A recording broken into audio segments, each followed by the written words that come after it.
समाज प्रबोधन आणि परिवर्तनासाठी काम करणाऱ्या विचार भारती या संस्थेच्या वतीने लोकसभा निवडणुकीच्या पार्श्वभूमीवर नगर शहरात जनसंवाद उपक्रम राबवण्यात आला। या अभियानात शहरातील विविध क्षेत्रातील तज्ञांच्या विकासांच्या नवनवीन संकल्पनांचे संकलन करून तयार केलेला विकासाचा आराखडा पालकमंत्री राधाकृष्ण विखे पाटील आणि खासदार सुजय विखे पाटील यांच्याकडे विचार भारतीचे प्रवर्तक रवींद्र मुळे आणि अध्यक्ष अरुण कुलकर्णी यांनी सुपूर्द केला। जनतेच्या मनातील विकासाचा आराखडा आहे, त्यामुळे विकासाचा आराखडा प्रत्यक्षात आणून जनतेच्या अपेक्षा पूर्ती करण्याची जबाबदारी आमच्यावर आहे, असे यावेळी बोलताना राधाकृष्ण विखे पाटील म्हणाले। तसेच विचार भारतीच्या जनसंवाद व्यासपीठामुळे नगरच्या नव्या विकासास नक्कीच चालना मिळणार आहे, असेही त्यांनी यावेळी पुढे बोलताना नमूद केले। यावेळी विचार भारतीचे सचिव सुधीर लांडगे, उपाध्यक्ष अनिल मोहिते, सहसचिव महेंद्र जाखेटे आदी उपस्थित होते। यावेळी अरविंद पारगावकर यांनी उपस्थित नागरिकांना देशाच्या विकासाच्या वाटचालीत नगरला योग्य स्थान मिळवून देण्यासाठी तन मन धनाने प्रयत्नशील राहण्याची सामूहिक शपथ दिली। यावेळी डॉक्टर सुजय विखे पाटील यांनी गेल्या 5 वर्षात केलेल्या विकास कामांचा सविस्तर लेखाजोखा यावेळी मांडला। या प्रसंगी ॲडव्होकेट अभय आगरकर, डॉक्टर अभिजित पाठक, चित्रपट निर्माते बलभीम पठारे, छत्रपती पुरस्कार विजेते निर्मल थोरात, कमलेश भंडारी, सीए सनित मुथा, व्यापारी असोसिएशनचे राजेश झव्वर, विनायक देशमुख, अनंत देसाई आदी उपस्थित होते। कृपया समोर बसून या, जागा आहे थोडी, या पुढे या पाठीमागून, विनंती आहे सर्वांना।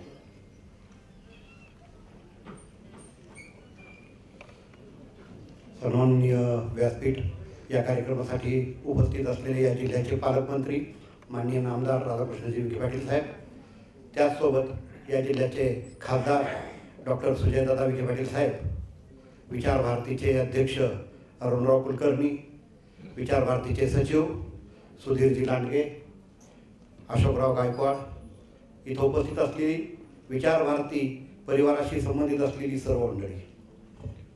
आताच सुधीरजींनी सांगितलं की विचार भारतीच्या माध्यमातून जे वेगवेगळे उपक्रम राबवले जात होते, त्यातीलच जनसंवाद हा एक उपक्रम आपण विचार भारतीच्या माध्यमातून घेऊन आलो। परंतु याच्या मागची प्रेरणा किंवा याच्या मागची कल्पना माननीय नामदार राधाकृष्णजी विखे पाटील साहेब यांच्या प्रेरणेतून होती।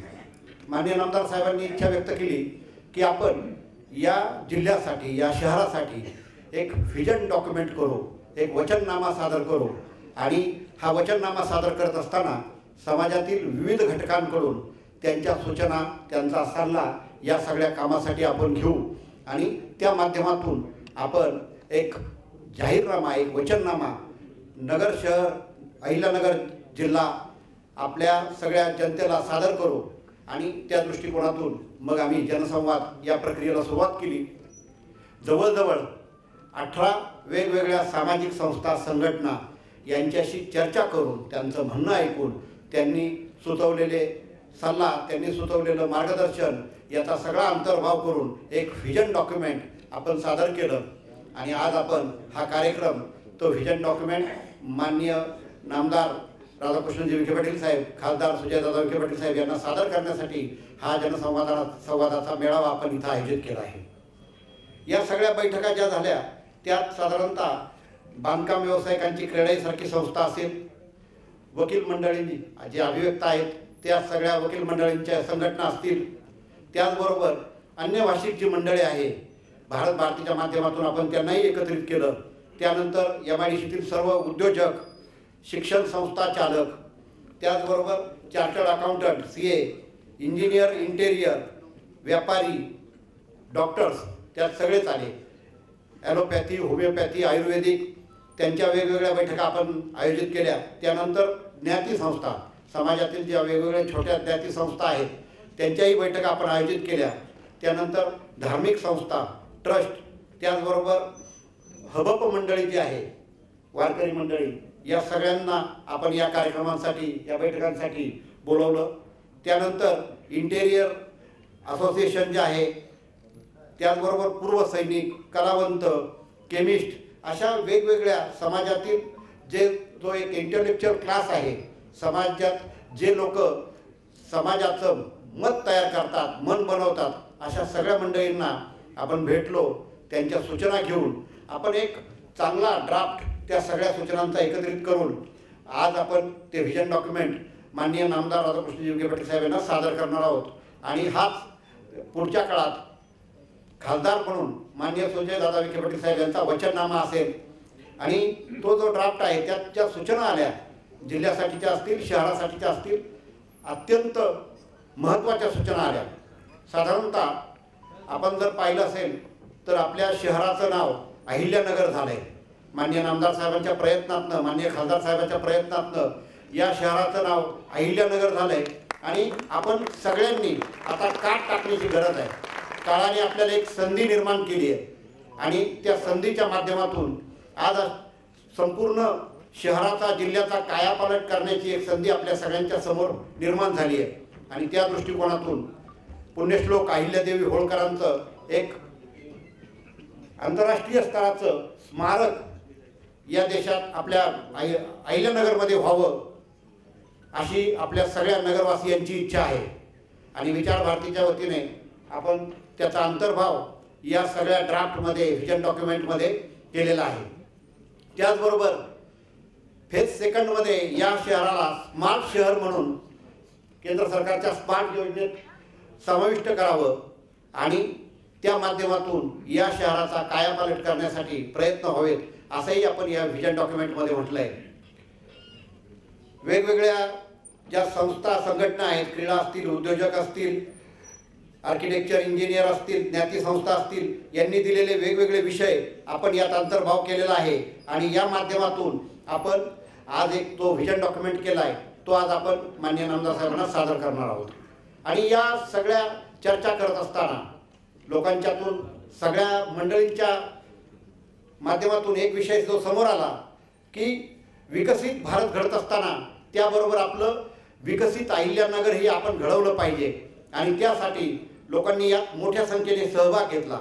आणि या सगळ्या विचार भारतीच्या मंथनात एक जी प्रामुख्याने गोष्ट लक्षात आली की माननीय नरेंद्रजी मोदी साहेब यांच्या मार्गदर्शनाखाली देशात जी वेगाने विकासाची घोडदौड सुरू झाली आहे, त्या घोडदौडबरोबर आपल्या शहराचा स्पीड मॅच करण्यासाठी आपल्यालाही शहराचा कायापालट करावा लागेल. आणि त्या दृष्टिकोनातून माननीय सुजयदादा विखे पाटील साहेबांनी बरेचसे पावलं उचलले आहेत. आज आपण पाहतोय की पिढ्यानपिढ्याचा स्वप्न असलेला शहरातला उड्डाणपूल तयार झाला आहे. संपूर्ण शहराला 39 किलोमीटरचा असा बायपास, बाह्यवळण रस्ता तयार झाला आहे. नगर सोलापूर रोड सारखा एक साधारणतः एक्सप्रेस वे सारखा रस्ता या जिल्ह्याच्या तालुक्यांना जोडणारा आपल्याला मिळाला आहे. अशा अनेक विकास कामांची घोडदौड सुरू असताना पुढच्या काळातही देशाच्या विकासाबरोबर आपल्या अहिल्यानगरीचा विकास झाला पाहिजे. आणि हे आमच्या सगळ्या अहिल्यानगरकरांचं जे स्वप्न आहे ते पूर्ण करण्यासाठीचा जो व्हिजन डॉक्युमेंट आहे तो आज आपण माननीय खासदार साहेबांना आणि नामदार साहेबांना सादर करणार आहे. आपण सगळे या कार्यक्रमाला, विचार भारतीच्या आव्हानाला प्रतिसाद देत या कार्यक्रमासाठी उपस्थित राहिलात आणि यासाठी मागील आठवड्याभरात जो जनसंवाद आयोजित केला त्या प्रत्येक कार्यक्रमाला आपण आलात त्याबद्दल आपले धन्यवाद, आभार. जय हिंद.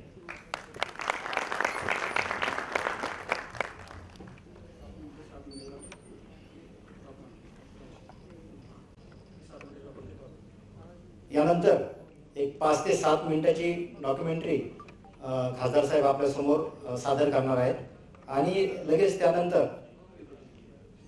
डॉक्टर सुजय विखे पाटील हे यांना मी विनंती करतो की त्यांनी एक आपलं विकसित अहिल्यानगर याविषयी आपल्या काय संकल्पना आहेत, किंबहुना या बाबतीत या शहराच्या बाबतीत आपले काय विजन आहे याची एक मांडणी करावी. धन्यवाद.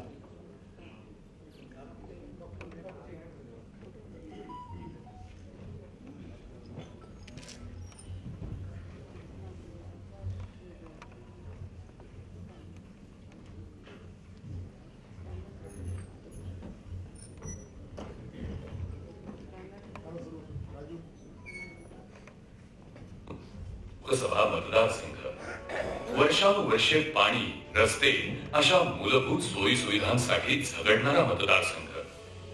जिल्ह्याचं मुख्यालय असलेलं नगर शहरही शेजारील इतर मोठ्या शहरांच्या तुलनेत विकासाच्या आघाडीवर कायम पिछाडीवरच पडलेलं. एकंदरीतच अशा आव्हानात्मक वातावरणात सन 2019च्या लोकसभा निवडणुकीत मतदारसंघातील जनतेनं भाजपचे उमेदवार डॉक्टर सुजय विखे पाटील यांना साथ देण्याचा निर्णय घेतला. पंतप्रधान नरेंद्र मोदी यांच्या विकासक नेतृत्वाला प्रतिसाद देत नगरकरांनी डॉक्टर सुजय विखे पाटील यांना दिल्लीत पाठवलं आणि त्यांनी पहिल्याच दिवसापासून मतदारसंघाचा कायापालट करण्याचा संकल्प करून प्रत्यक्ष कामाला देखील सुरुवात केली. या दरम्यान त्यांनी विविध विकास कामे मार्गी लावण्यासाठी पाठपुरावा करण्याचं काम सुरू केलं आणि प्रत्यक्षात विविध कामे मार्गी लावली याची प्रचिती सर्व नगरवासियांना येतच आहे. नगर शहरातील स्टेशन रोडवरील बहुप्रतीक्षित उड्डाणपुलाचा प्रश्न जवळपास 20 वर्षांपासून प्रलंबित होता. या रस्त्यावर असणारी वाहतूक कोंडी आणि अवजड वाहतुकीमुळे होणारे अपघात यामुळे अनेकांचे बळी देखील गेले होते, तर अनेक जण जायबंदी झाले होते. हे चित्र पालटण्यासाठी खासदार डॉक्टर सुजय विखे पाटील यांनी केंद्रीय मंत्री नितीन गडकरी यांच्याकडे पाठपुरावा करून उड्डाणपुलासाठी 258 कोटी 30 लाख रुपयांचा भरीव निधी मिळवला. तसेच उड्डाणपुलासाठी संरक्षण विभागाची परवानगीही दिल्लीत योग्य तो पाठपुरावा करून मिळवली आणि नियोजित वेळेआधीच उड्डाणपूल प्रत्यक्षात साकारून नगरकरांना मोठा दिलासा दिला. खासदार डॉक्टर सुजय विखे पाटील यांच्याकडून नगरकरांसाठी हे सर्वात मोठं गिफ्ट ठरलं. आज स्टेशन रोडवरील वाहतुकीची समस्या जवळपास संपुष्टात आली आहे. उड्डाणपूल झाल्यावर खासदार डॉक्टर सुजय विखे पाटील यांनी उड्डाणपुलाच्या खांबावर शिवचरित्र रेखाटण्याची संकल्पना मनाशी बाळगून ती प्रत्यक्षातही उतरवली. त्यामुळे येणाऱ्या जाणाऱ्यांना आज शिवछत्रपतींचा समृद्ध इतिहास अनुभवायला मिळत आहे. नगर शहरातील अनेक वर्षांपासून प्रलंबित प्रश्नांची यशस्वी सोडवणूक खासदार डॉक्टर सुजय विखे पाटील यांच्या नेतृत्वात मागील 5 वर्षात झाली आहे.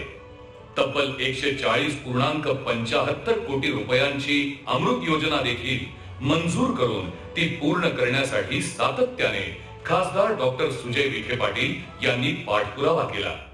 त्यामुळे आज नगरकरांना मुबलक आणि पुरेशा दाबाने पाणी पुरवठा होत आहे. याशिवाय भुयारी गटार योजना मार्गी लागल्याने सांडपाणी व्यवस्थापन सुरू झालं आहे. तसेच घनकचरा व्यवस्थापन प्रकल्प सुरू झाला असून रोजच्या कचऱ्याची योग्य विल्हेवाट लागत असल्याने कचरामुक्त स्वच्छ शहराकडे नगरची वाटचाल सुरू झाली आहे. खासदार निधीतून नगर शहरातील अनेक प्रभागात अंतर्गत रस्त्यांची कामेही मार्गी लागली आहेत. आरोग्याच्या दृष्टीने खासदार डॉक्टर सुजय विखे पाटील यांनी विशेष प्रयत्न करून महापालिकेमार्फत कमी खर्चात MRI तपासणी सुविधा उपलब्ध करून दिली आहे. नगरमध्ये 10 कोटी 88 लाख रुपयांच्या निधीतून विविध सुविधांनी युक्त VIP शासकीय विश्रामगृह देखील साकारण्यात येत आहे. यासह सावेडी प्रशासकीय इमारत येथे अद्ययावत महसूल भवनाचीही निर्मिती होत आहे. तसेच जिल्हा मुख्यालयाच्या ठिकाणी शासकीय जिल्हा ग्रंथालय अर्थात डिजिटल लायब्ररी तथा जिल्हा ग्रंथालय अधिकारी कार्यालयाच्या बांधकामास 14 कोटी 50 लाख रुपयांच्या निधीस मान्यता देण्यात आली आहे. जिल्ह्याचं मुख्यालय मूलभूत सोयी सुविधांनी युक्त करतानाच खासदार डॉक्टर सुजय विखे पाटील यांनी नगर शहराच्या बायपासचं कामही मार्गी लावलं आहे. तब्बल 2367 कोटींच्या निधीतून शहराच्या चारही बाजूंनी बायपास रस्ते तयार झाले आहेत. त्यामुळे शहरातील वाहतुकीची समस्या कमी झाली असून या बायपासमुळे अवजड वाहने आता शहराबाहेरूनच पुढे जातात. दळणवळणाच्या दृष्टीने नगरसाठी राष्ट्रीय महामार्ग प्राधिकरणामार्फत तब्बल 4200 कोटी रुपयांची रस्ते विकासाची कामे झाली आहेत. यामध्ये नगर करमाळा महामार्ग 1234 कोटी रुपये खर्चून पूर्ण झाला आहे. नगर मनमाड महामार्गासाठी 418.20 कोटी रुपये मंजूर झाले असून या रस्त्याचं काम प्रगतीपथावर आहे. आढळगाव ते जामखेड महामार्गासाठी 867 कोटी, जामखेड ते सौताडा महामार्गासाठी 130 कोटींचा निधी, लिंपणगाव रेल्वे उड्डाणपुलासाठी 92 कोटींचा निधी मंजूर झाला आहे.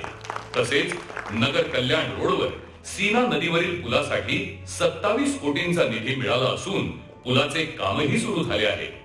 या पुलामुळे पावसाळ्यात नदीला पूर येऊन होणारा दळणवळणाचा त्रास दूर होणार आहे. गतिमान आणि नियोजनबद्ध विकास काय असतो हे नगर दक्षिण भागातील जनतेने त्यांच्या नेतृत्वात अनुभवलं आहे। यासोबतच नगर येथील डीएसपी चौक, नगर मनमाड रस्त्यावरील सह्याद्री चौक आणि सन फार्मा चौक या 3 उड्डाणपुलांच्या उभारणीसाठी 123 कोटी रुपये खर्चाचे काम लवकरच मार्गी लागणार आहे। या 3 उड्डाणपुलांमुळे वाहतूक अधिक सुरळीत होण्यास मदत होणार आहे। तसेच नगर आष्टी जामखेड राष्ट्रीय महामार्गाच्या संपूर्ण काँक्रिटीकरण कामासाठी 657.15 कोटी रुपयांचा, श्रीगोंदा शहरातील काष्टी श्रीगोंदा आढळगाव रस्त्यावर लेंडी नाला पुलाच्या बांधकामासाठी 10.55 कोटी रुपयांचा, तर बेल्हा ते शिरूर या 38 किलोमीटर राष्ट्रीय महामार्गाच्या विकासासाठी 386.16 कोटी रुपयांचा निधी मंजूर झाला आहे। स्वतः न्यूरोसर्जन असलेल्या खासदार डॉक्टर सुजय विखे पाटील यांनी नगरच्या आरोग्य क्षेत्रात भरघोस काम केलं आहे। कोविड महामारी काळात ऑक्सिजन प्लांटची उभारणी, रेमडेसिवीरची उपलब्धता, सर्व सुविधांनी युक्त अशा 12 रुग्णवाहिका, जिल्हा रुग्णालयात आयसीयूचं आधुनिकीकरण त्यांनी केलं। जिल्हा रुग्णालयात 18.20 कोटी रुपये खर्चून कार्डियक आयसीयू, कॅथ लॅबची उभारणी केली। या सर्व सुविधांचा गोरगरीब रुग्णांना मोठा लाभ होत आहे। सरकारच्या आयुष मंत्रालयाच्या माध्यमातून नगरमध्ये 9 कोटी रुपये खर्चून अद्ययावत असं आयुष हॉस्पिटल देखील सुरू झालं आहे। स्वतः पंतप्रधान नरेंद्र मोदी यांच्या शुभ हस्ते या आयुष रुग्णालयाचं लोकार्पण संपन्न झालं आहे। जिल्हा रुग्णालयाच्या आवारातच सुमारे 16.81 कोटी रुपयांचे 100 बेडचे महिला आणि बालकांसाठी सर्व सुविधांनी युक्त नवीन विभाग उभारणीचे कामही वेगाने सुरू आहे। याशिवाय राज्य शासनाच्या माध्यमातून जिल्ह्यात नवीन प्राथमिक आरोग्य केंद्र, उपकेंद्रांनाही मंजुरी मिळाली आहे। त्यामुळे ग्रामीण भागातील जनतेला आपल्या घरात जवळच आरोग्य सुविधा उपलब्ध झाल्या आहेत। राहुरी येथे 6 कोटी रुपये निधीतून ग्रामीण रुग्णालय उभारण्यासाठी प्रशासकीय मान्यता देखील मिळाली आहे। यासोबतच राष्ट्रीय आरोग्य अभियान अंतर्गत राहुरी तालुक्यातील प्राथमिक आरोग्य उपकेंद्र चेडगाव येथे श्रीगोंदा बातम्यांसाठी ई नवा YouTube चॅनलला सबस्क्राईब करा आणि बेल आयकॉनवर प्रेस करा।